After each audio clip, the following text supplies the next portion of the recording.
What we do here is we actually have it in the news. We try to tell you some things about prophecy that relate to our news because CNN is lying to you. Stands for certainly not newsworthy. You've heard me say it. ABC, another baloney communication. CBS. I can't believe the spin. But anyway, we're going to talk to you about the in the news and talk to you about what's happening this week and give you a little bit of prophecy kind of understanding. First category is New World Order. House memo states disputed dossier was key to FBI's FISA warrants to surveil members of Team Trump. Now, I'm not going to get into it because that's all you hear in the news today is about the FISA and about Russia, and basically I'm really sick of hearing it.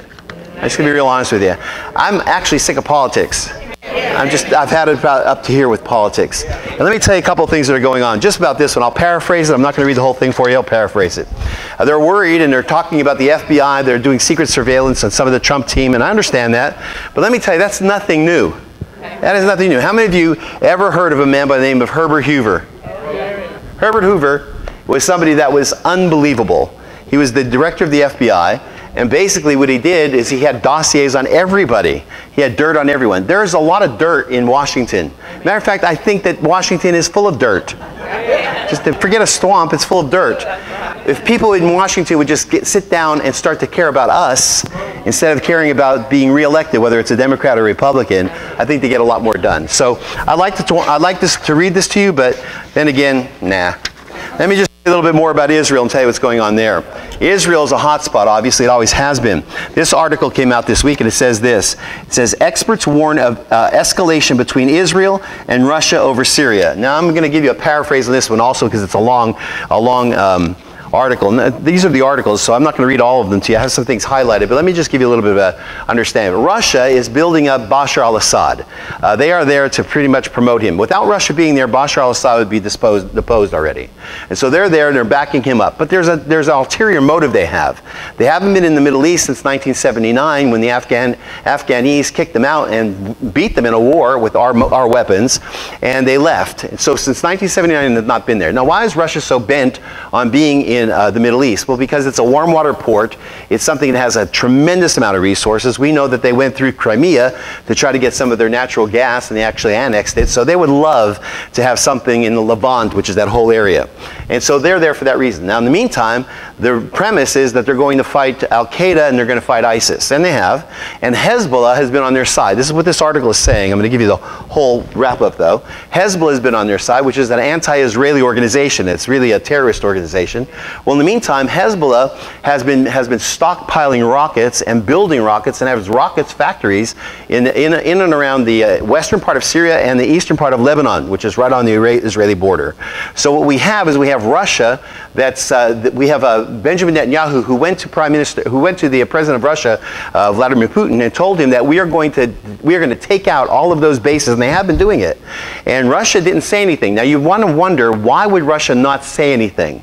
Well, the reason why Russia is allowing Israel to go do that is because Russia is in a tentative situation. They don't want Syria to be very, very strong. They don't want Hezbollah to be very, very strong. They're actually playing Israel into their own little hand by allowing them to put down these other factions that are in there so Russia can have an upper hand. Now, if you know anything about Scripture, you know anything about prophecy, in Ezekiel chapter 38 and 39, it talks about Gog and Magog. Gog is Russia, Magog is Russia, Gog is the leader of Russia. It talks about in the last days that he's going to come down as a hook onto the mountains of Israel. God's going to defeat him for Israel, but that's exactly what Russia is setting up itself to do right now. They're setting themselves up to be the power base in that area. So when we talk about these articles that says experts warn of escalation between Israel Syria, it's absolutely true. I wonder if the writers, though, understand why there's an escalation. All you have to do is go back to Ezekiel thousands and thousands of years ago. You know, I laugh at people, especially people who think that they're in academia and they're intellects, when they tell me that the Bible's an old book. The Bible is your headlines today. It's your absolute headlines today. And all you have to do is read prophecy and then line it up with some of the things. That's a secular article, and it's saying exactly what Ezekiel said. Here's another one. Israel threatens Lebanon with full strength It says it's full-strength ground invasion in case of a conflict. So Israel says this: Tel Aviv is ready for an all-out ground invasion of Lebanon in the event of a military conflict with Beirut. Now, why would Beirut be that way? Beirut, by the way, used to be a beautiful city in Lebanon. It had an army base there, for American army base. It was absolutely gorgeous. Of course, we know that about 25, 30 years ago, there was bombings that were happening there, and pretty much it's a sacked-out city right now. And it has a lot of malefactors that have moved into it. Hezbollah has a base in Beirut. Now, it's very easy for them to get Russian-made missiles to bring them across the border right to Beirut, right to Lebanon. And so Israel's saying, we're going to, if we see it happening, if we see Hezbollah starting to do things, they just launched some drones with little bombs on them, Hezbollah did, from an air base in Damascus, and Israel took the air base out. Now they're saying, we are going to do a ground invasion. Here's what they said in this article. They said, last time we had a battle with Hezbollah, the people of Lebanon, where Hezbollah was centered in, were at the beaches. Our people, Netanyahu said, were in bomb shelters. He said, it's not going to happen this time. This time, if you try to come against us, you're going to be in bomb shelters also. And so when he says rhetoric like that, you would think that Russia would give him some backlash. They have not. And so Israel is really a unique nation. How many know God's on their side? Amen. But not only that, the world doesn't seem to be able to dictate to them, and I'm really thankful for that. Here's another one for Israel. German minister warns Israel it faces growing frustrations in Europe. German Foreign Minister Sigmar Gabriel warned Israel on Wednesday that it faces growing frustrations in Europe and concern for the future of a two-state solution to the Israeli-Palestinian conflict. So what they've done is they're trying to push Israel to be more peaceable at the Palestinian conferences, and they want them to have the two-state solution. I told you before, a two-state solution is never going to happen in Israel. First of all, two-state solution going back to the 1967 borders is going to cut Israel almost in half. Only 9 miles will separate them from what used to be the West Bank and the Mediterranean Ocean, or Mediterranean Sea. They're never going to do it. They're not going to divide Jerusalem up. And so now Germany's jumping in saying they need to do that. The last nation on earth to tell Israel what to do should be Germany. Amen. That's the last nation on earth. I don't know I don't know if they don't understand history or if they don't read history, but they have appropriated so much booty and so much goods from Jews during World War II. Those reparations have never been made. They've never sent those monies back. They've never sent those art collections back. Lots of land that they've taken from them, they've never sent it back. If I was Germany, I would stay quiet about Israel, because Israel probably take a third of their GDP back with them for all the stuff that they have robbed from them through World War II. Here's another one. Israel adamantly opposes Polish Parliament's approval of controversial Holocaust bill. This one's also unbelievable. Israel said on Thursday it adamantly opposes a bill that was passed by the Polish state overnight, this is 2 nights ago, which would criminalize accusing the Polish nation of complicity in Nazi crimes. Israeli officials criticized Poland, with some demanding that Prime Minister Benjamin Netanyahu recall the ambassador to Poland over the legislation. So what's Poland trying to do? They want the world to recognize that they had nothing to do with the Nazi invasion and nothing to do with the Nazis taking over Poland. That's absolutely hogwash. Let me tell you why. What happened was, when Hitler came to ascendancy, he immediately took over the Sudetenland. He took over the Sudetenland because there were German-speaking people there. Then he went to Austria because he wanted to take over Austria, and Austria had some German-speaking people there. Probably the real reason he went there is to get the spear of Longinus, which is the spear that's believed to have pierced Christ's side. Almost every evil world leader has had that. And then he goes to Poland. Poland is a buffer zone in between Russia, or excuse me, in between Germany and the rest of Europe. So he knows he needs that. He takes it so he can have a military strategy. But what he does is he immediately employs all of the military in Poland to become Nazi military. And they did willingly. And so let me remind you that most of the Holocaust camps were in Poland. Auschwitz was in Poland. Dachau was in Poland. So Treblinka was in Poland. So there's probably about 11 concentration camps that successfully took out 6 million Jews in Poland. Poland was complicit with that. They were the ones that were doing it. They were joining the SS. So for them to go to their parliament and say that they want to have a law saying they had nothing to do with it is ludicrous. And basically Israel's fit to be tied, because Poland, let me tell you what happened in Auschwitz. once Auschwitz was liberated by the Allies, we were coming in from the west, the Russians were coming in from the east, and so we actually both got to Berlin at the same time. It's the reason why Berlin had a wall in between it. Half was free, half was Russian. They were our allies at that time. But when we came in, and we came into Poland, we found the concentration camps. And what we did, our generals, what they did is they made the people that lived around that area who knew what was going on, they made them march into those concentration camps with bodies that were everywhere so that they could see what their nation did to them. And so basically for now years later, to say they had nothing to do with it is absolutely ridiculous. All right, how many of you at least hearing a little bit? By the way, none of this you'll ever hear on the news. That's right. You're not going to hear it. It's news, but you'll never hear it. How many of you are following the economy by any chance of the stretch of the imagination? It should come up here soon. There it is. All right, how many have been following the stock market? It is absolutely tanking. I think today it went down 500 more points.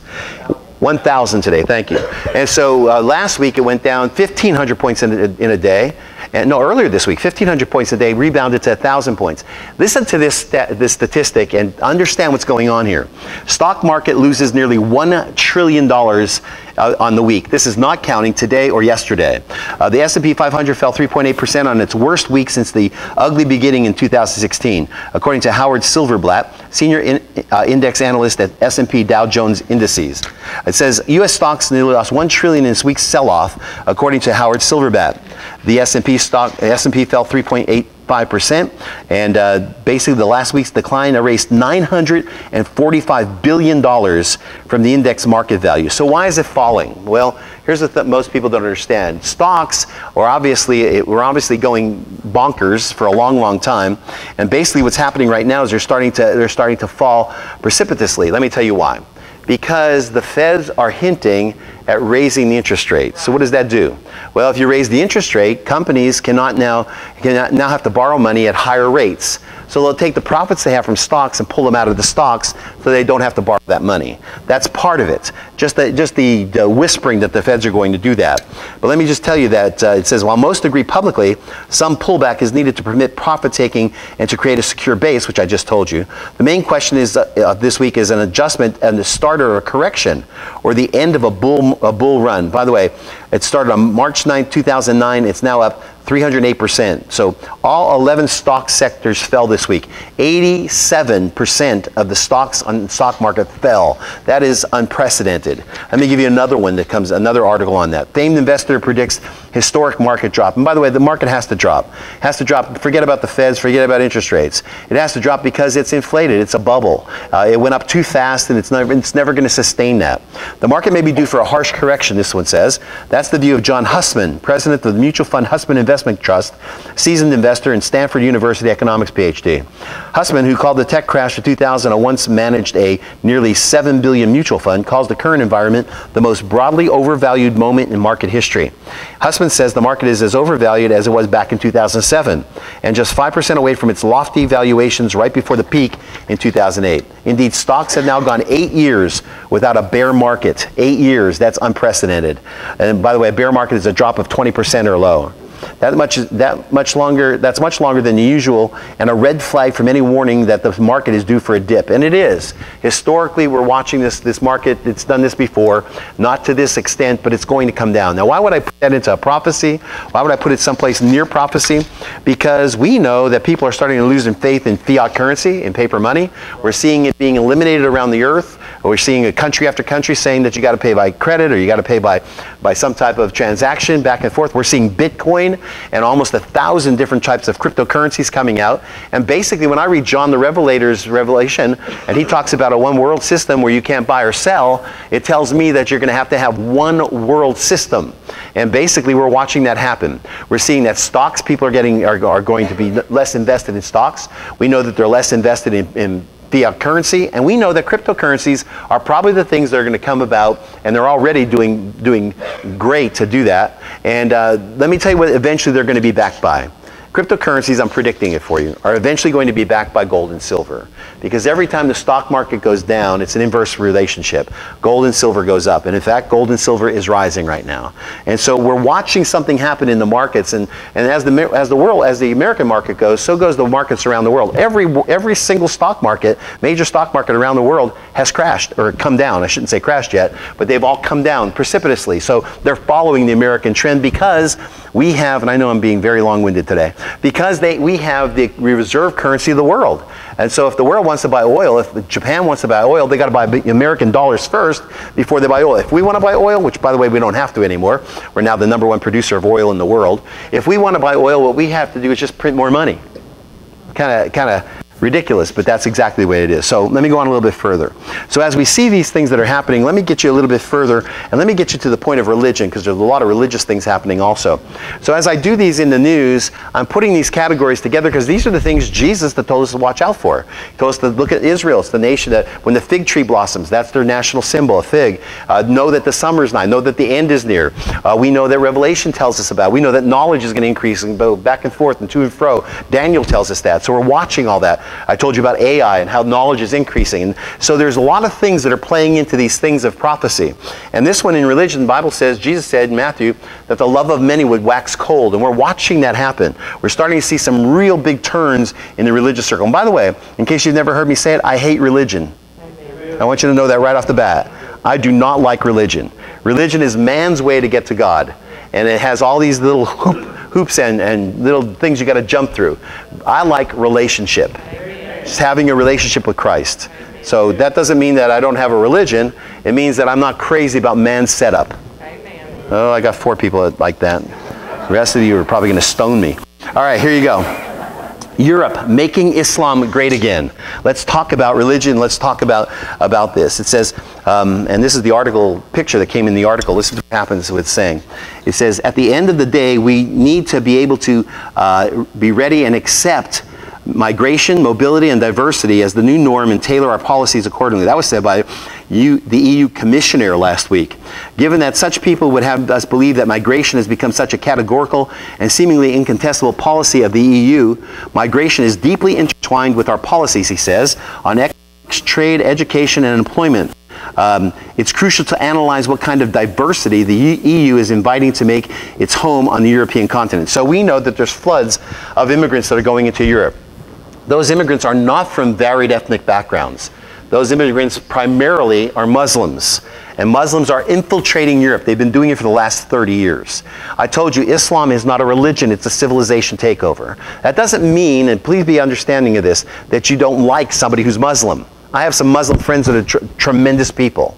And so I try to get to them and tell them, what are you believing in? Well, we don't believe in that radical stuff. I understand that, but what is the basic premise that you go off of? Well, most people, most Muslims, to be honest with you, most Muslims are not radical.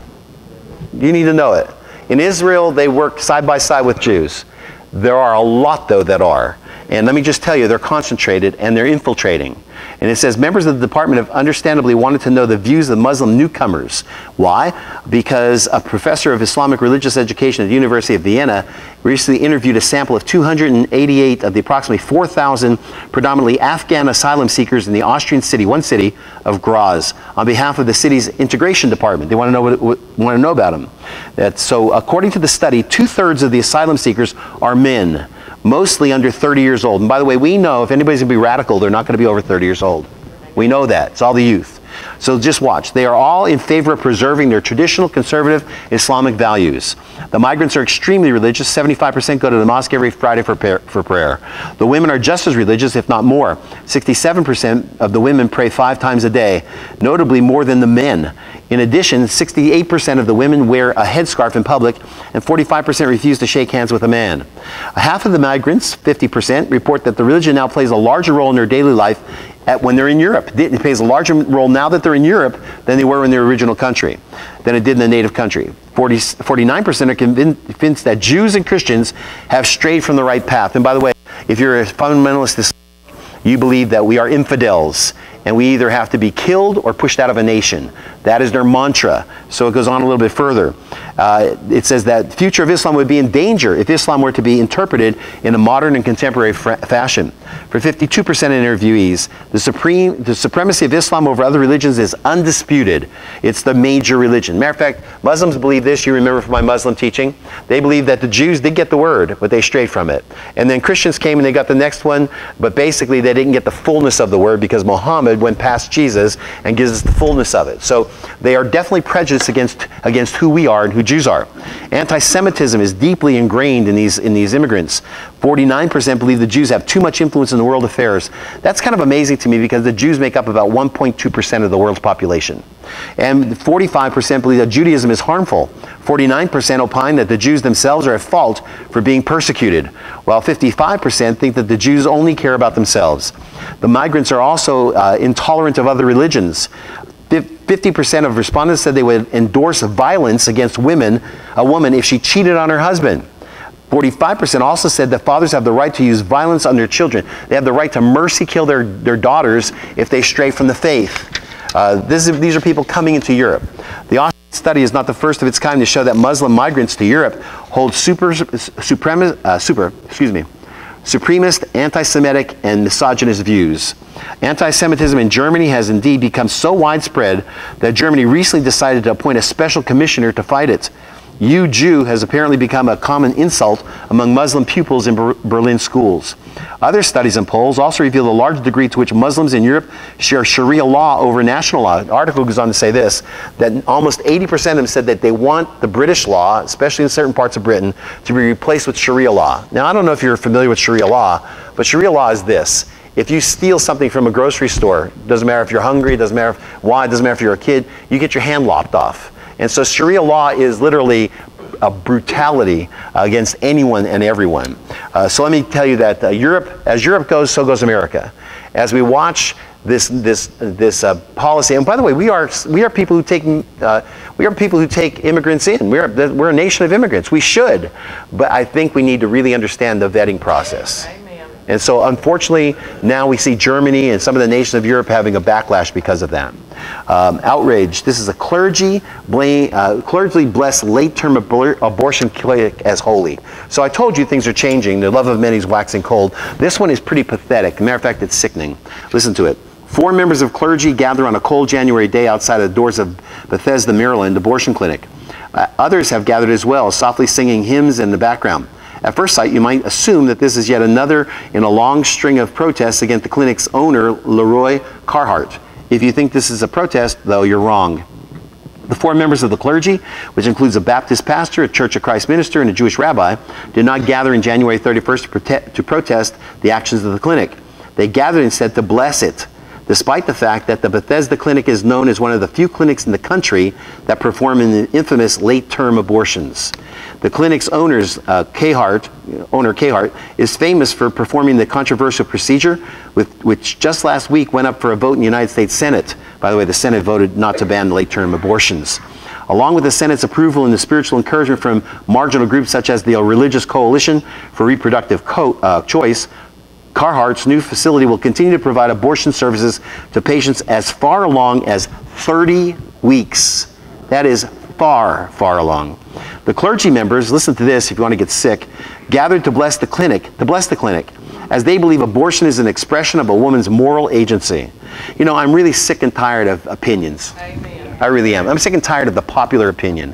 Where are the people with any fortitude and guts that'll stand up and say, you know, it's wrong to kill children? So listen.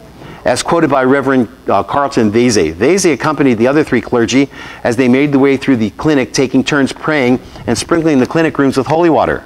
He went on to say, and I'm quoting him, "Keep them safe and keep them strong, and may they always know that all they do is for your glory, O God." In reference to the doctors performing these late-term abortions and other staff members that work in the facility, members of the Religious Coalition of Reproductive Choice sang hymns during the ceremony. Now you know why I hate religion. I don't like to be called clergy. I would rather nobody call me clergy if that's what clergy is. Come on, somebody say amen. Okay, let me give you a little bit more about religion. This is kind of interesting. New biblical epic, and I'm gonna promote a movie for you. How's that? This movie's coming out right before Easter, and you need to go see it, especially us who are studying the life of Paul in detail in the book of Acts. Listen to it. Paul, the Apostle of Christ, is the title of the movie. It's a movie about Saul of Tarsus, one of Christianity's most transformative figures. It's set to hit theaters on March 28th. Jim Caviezel, how many of you remember him? Who played Jesus in the Passion of the Christ, is cast as St. Luke. James Faulkner is St. Paul. The film, directed by Andrew Hyatt, chronicles the apostles' last days, which were spent in a Roman prison awaiting execution under Nero. You're going to hear about that as we get to that part of Acts. St. Luke visits him, as in the biblical account, and writes the history of the early church. You're studying the history that Luke wrote while he visited Paul in prison in Rome. That's what Acts is about. And so the story is fascinating, not only because of Luke's dangerous pilgrimage. By the way, the emperor is determined to eliminate Christianity at that time, but because of Paul's amazing transformation.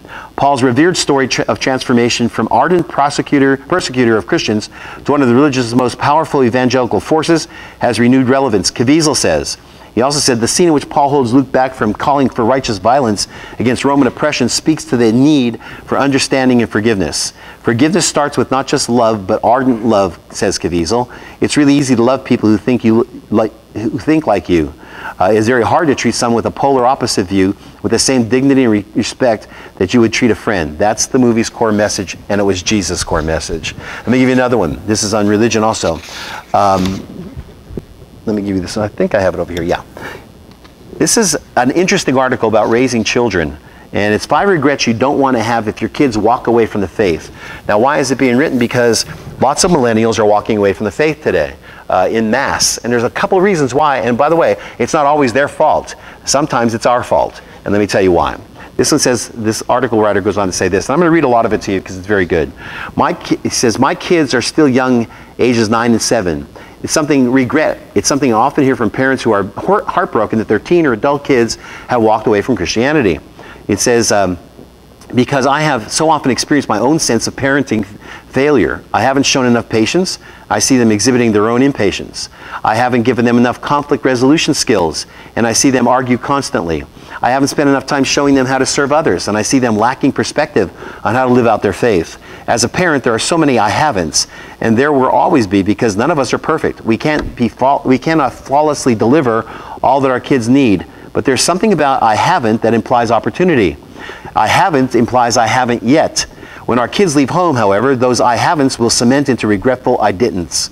As Christian parents, there should be nothing more important to us than raising our kids to know and love Jesus.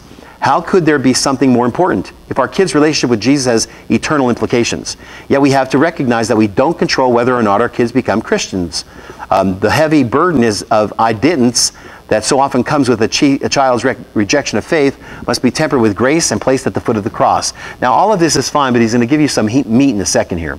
At the same time, parents with kids still at home can't ignore the fact that there's much we can do to help our kids develop a lasting faith.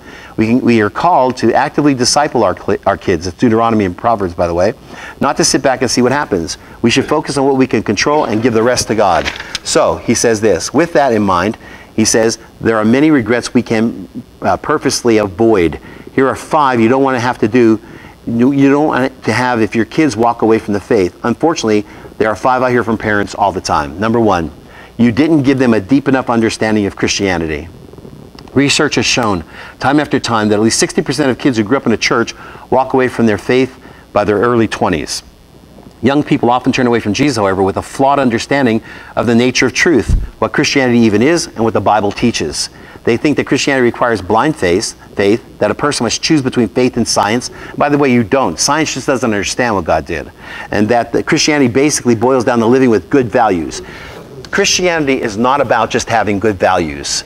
And that, unfortunately, we think that we can teach that. Secondly, you don't expose them to the claims of skeptics. I'm not going to read what he says, but he's pretty much saying this.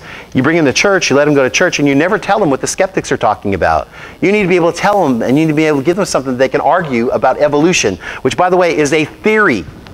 It's not the fact of evolution. It's taught as the theory of evolution, which means it's flawed. It could be flawed, and it is. And so we don't ever give them the ammunition. We never tell them anything about it. We allow science, and we allow doctors, and we allow professors and teachers to give them their secular worldview. That should come from us. We should be able to tell them, this is out there, and this is why it's not right. Third, you didn't make enough time for conversations about faith. In their research for a book, Sticky Faith, Cara Powell and Chap Clark surveyed 11,000 church-going teenagers and asked how many of them talk with their parents about faith. They found that only 12% of their kids talk regularly with their mom and only about 4% with their dads. What a devastating fact. This is completely in our control. It's simply a matter of prioritizing the time needed and learning what conversations need to be had. If my kids reject the faith, he says, I want to know that it's not because I didn't invest time consistently and continually in having meaningful and relevant spiritual conversations with them. 4, you relied on the church to develop their spiritual life. The primary goal of developing your kids' spiritual life is the parents. It's not a church. The church is, you're the one that's with them all the time. The church is not the one to grow your child. It's the one to reinforce what you are actually telling them. 5th, and this is the one I really liked, you focus more on raising kids with good values than raising kids with Jesus. Good values are not the same as Christianity, he says. None of us wants to raise kids who are little terrors in the world. We want them to be pleasant people who generally exhibit what the Bible identifies as fruits of the Spirit: love, joy, peace, patience, kindness, goodness, faithfulness, gentleness, and self-control. It's easy to forget, however, that those qualities are fruits of the Spirit, not fruits of how hard we try. They are the outcome of a Spirit-filled life. The fruit, not the root. If we focus on raising kids who are simply good people, by whatever behavioral definition you want to put to that, not raising kids who love Jesus as the root of the fruit, we're just raising future secular humanists. If my kids reject the faith, I want to know that it's not because they believe good values were pretty much the same as Christianity and eventually decided that they didn't need Jesus. That's an excellent article, by the way. Here's another one for you. This one's coming on and they need to hear it. We've even told you a bunch about pornography and the industry that pornography is. And matter of fact, I've talked a lot about it in my Proverbs study. But this is something on the horizon that's the church actually has to wake up to. Virtual reality porn is the next greatest threat to the church. A reporter invited to experience virtual reality pornography with a Samsung Gear VR headset chronicled the lifelike details of the sexual encounter. He noted, after trying out VR porn, I don't think anyone who experiences it will be able to go back to 2D porn, and it's that realistic. The New York Times reports, while virtual reality pornography may feel like something out of a science fiction movie, it already has a formidable, if underground, presence. According to one porn site, views of VR porn are up 275% since it debuted in summer of 2016. Now the site is averaging about 1 million views a day. Ready or not, the new frontier of pornography is here. However, as Josh McDowell asks and answers in the new Conquer series, is the church ready for this? No, because they're not aware of it. Many pastors are unfamiliar with the virtual reality in general, unaware of Samsung Gear VR or Oculus Rift and the multi-billion-dollar industry around it, such as Oculus Rift being bought and developed by Facebook. In 2016, the Barna Group, in partnership with Josh McDowell Ministry, launched a landmark study on the pervasive nature of internet pornography and its impact on the church entitled The Porn Phenomenon: The Explosive Growth of Pornography and How It's Impacted Your Church, Your Life, and Your Ministry. Here's a few of the findings. Nearly half of the young people in church are actively seeking pornography weekly or more frequently. More than 1 in 4 individuals between the ages of 25 and 30 first viewed porn before hitting puberty. The survey also found that 21% of youth pastors, 15% of pastors involved in the study are currently struggling with pornography. Designed to be so powerful and immense, it tricks people into believing that they are fully present in a simulated world. The president of one VR porn company said that with an interview with Japan Times, if people harbor a desire for abnormal or illicit sex, fulfilling that desire may be difficult or risky in real life, to say the least, but VR can make it all possible. The problem for consumers is that they are handing over uncontrolled access of their brains to pornographers. We have what's called mirror cells in our brains. So how do you learn how to tie shoes? You watch somebody tie shoes. They're mirror cells. So what's happening, these mirror neurons are involved when someone views pornography because what they view vicariously experience and they learn from. So what these viewers see in virtual reality, they will act out to some degree in reality. During the Conquer series, Dr. Ted Roberts presents 2 areas that might help men defend and recover against sexual temptation. He talks about the healing process. It involves 3 parts, he says. 1 is to recognize God's unconditional love for you.